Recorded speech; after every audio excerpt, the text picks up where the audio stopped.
की मगाशी सरांनी सांगताना एक जो पॉईंट तुम्हाला सांगितला होता की वेळेचं महत्त्व ओळखायला शिका, की आत्ता आपण तर एक जनरल कॉन्टेक्स्टमध्ये बोलत होतो की आपल्याला दिवसामध्ये वेळ वेस्ट नाही करायचा, पण मी थोडंसं आता स्पेसिफिक बोलेन की जेव्हा तुम्ही मेन्स लिहिता तर मेन्समध्ये तुमच्याकडे 3च तास आहेत आणि तुम्हाला 20 प्रश्न किंवा त्याच्यापेक्षा 25 एक प्रश्न सोडवायचे आहेत. तर जर तुम्ही ॲनालिसिस केलं तर तुम्हाला 6 ते 7च मिनटं मिळतात प्रत्येक प्रश्नासाठी.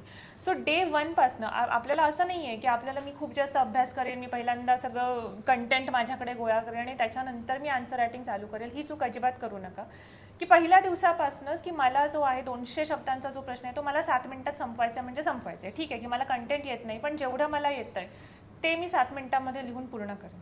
की पहिल्यापासून तुम्ही टेक्निक चालू करा. मग सुरुवातीला फक्त 2 प्रश्न लिहा की 15 मिनिटांमध्ये मी 2 प्रश्न लिहिले.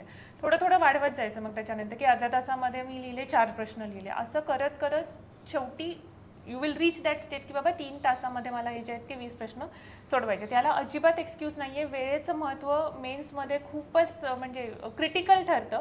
कारण का काय होतं की एखादा प्रश्न आपण बघतो आणि आपल्याला खूप जास्त त्याच्यावरती येत असतं. आपण टोटली कॉन्फिडंट असतो की हा प्रश्न मी खूप वाचला आणि मला येणारच.